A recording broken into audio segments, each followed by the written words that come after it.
go around and experience tourism. Victoria are currently putting on $200. New South Wales, Sydney is doing $100. So our challenge to you is to increase it and get it out to the region. Yeah, it's a big event. I know with service we've been quite busy from the fire grant, so helping people with a $10,000 bushfire recovery grant to a $50,000 one for directly impacted, and then a whole barrage of COVID grants on top of that. But keeping in mind also that that bushfire recovery grant is still open until the 15th of December. So if you were thinking of applying, you can still got up to the 15th of December to apply. And we are in that bushfire affected LGA, which is great. I know I had to petition the Treasury Office because Perisher Valley, they've got that great and all that sort of stuff, and a few of the businesses up there suffered, but because they were encompassed by the National Park, they weren't eligible for the grant. So that's where I put a case with the Treasury, put it forward and said, I've got 30 businesses here that suffered due to the park being evacuated, and we got that through Treasury and paid away. Well done. Yeah.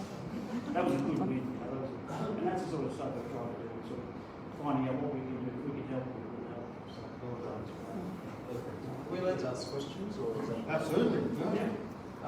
So the service that you provided, I missed it if you said it, is it a free service? Totally free service, yes. And so what's the difference between, say, going to you and, say, Chris Lee from the BEC or someone like that when you're trying to develop a business? Sorry, what was that? Chris Lee and the BEC. What's the difference? So we normally refer you on to those guys as well. So we're sort of, we do a referral process. So we'll be referring to those guys, to Business Connect, stuff like that, and just giving you that whole avenue of approach. There is a lot of other organisations out there that do very similar work to us. They've received grants, actually run by this and do that. But we're pretty much there all the time. So if I was to come and see you, you'd probably refer me to someone like the BEC or you? Depending, you know, if we can't sort you out or if you needed that assistance, we can refer you on the BEC. It could be a thing where we can guide you through the whole process and you might not need it. So it just depends what your business structure is, what level you're at and where you're heading. So yeah, it depends who you need to refer you on to where you go. Great, thank you. I know I said I was going to keep the best for last, and I have. We've got a local identity with us tonight, John McLaughlin. He's going to help us understand resilience.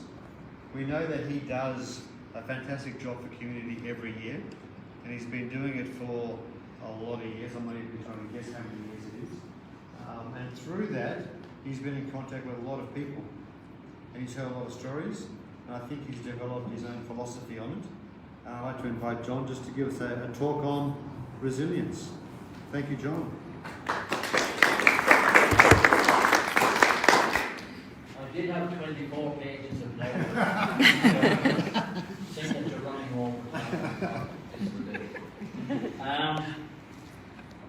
When we talk about resilience, I spent the last few nights actually thinking about locally the resilience that I have seen and witnessed since COVID. And when I was in lockdown and allowed out for 1 hour exercise a day, I took that opportunity every day because I do like to exercise. One day in particular, I was out walking and I went into a local business, a local small business, and there was a person behind the counter, and I have never in all my life seen a person so stressed. And I spoke to this person about it, and they told me they had applied for various government grants that just didn't qualify for it. And they didn't know whether they'd be able to open their door the next morning. And I told this person, I done the best I could speaking to her about it. Being resilient and fighting. And today, it's great to see this business has survived so far and is thriving. And it's brilliant to see. And I put a lot of this down, and this goes against my grain, to the New South Wales government, the way that they have handled COVID. And in particular, the member from Monero, John Barilaro, with John getting the ski season going, nobody believed it would. And I mean, I was one of them. I was very skeptical about it, to be quite honest. But for the sake of the town and every business in it, I was glad that it did get going. And today, we can look around the town. We can look around every business in the town and say, well done. And we can say to every resident in the town, well done. You have shown great resilience. I would just like to get on to my resilience for a little while now on Christmas night. While I was sitting here listening to previous speakers, I had a quick look around the room and I thought, is there anyone here who has been here since I started Christmas night? And the only one I would come up with was Gordon Jenkins. I actually was putting my house on the market many years ago. We were thinking of moving, not out of Jindabyne, we were moving in Jindabyne. And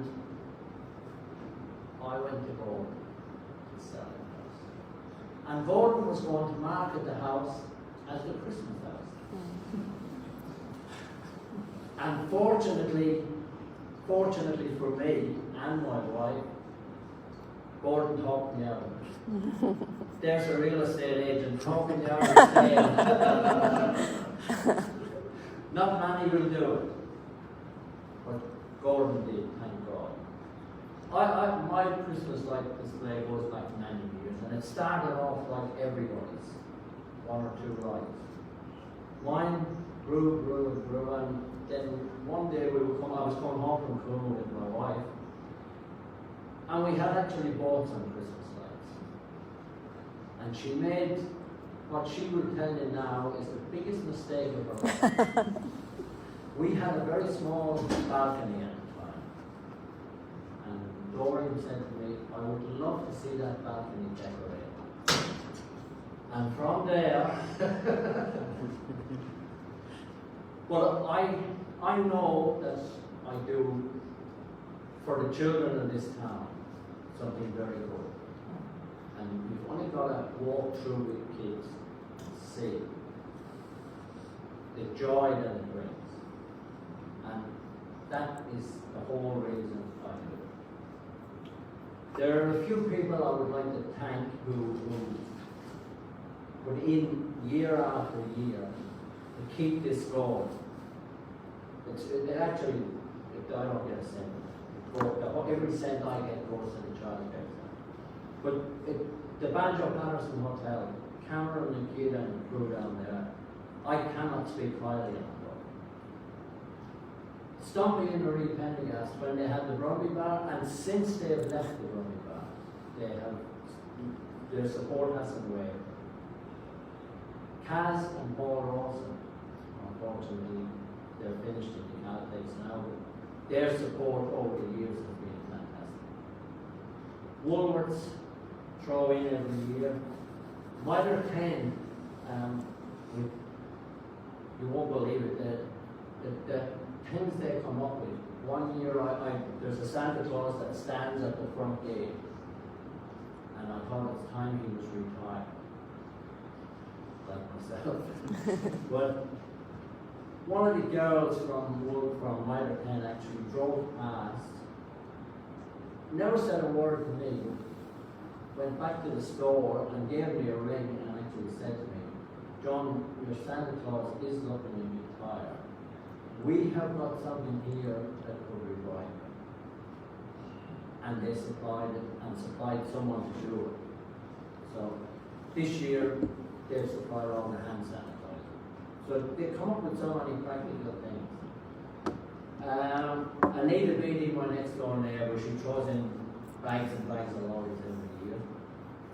Jason Frost, electrical heat, always electrical work. And believe me, I create some for him. He throws it in. There are so many kids in town who come to my Christmas display with their money boxes. This is true. They empty their money boxes into you see kids doing that, you know, you can't replace that. This year, because of COVID, it's been a bit difficult. I started actually, Christmas never stops for me, I'm buying the whole year round.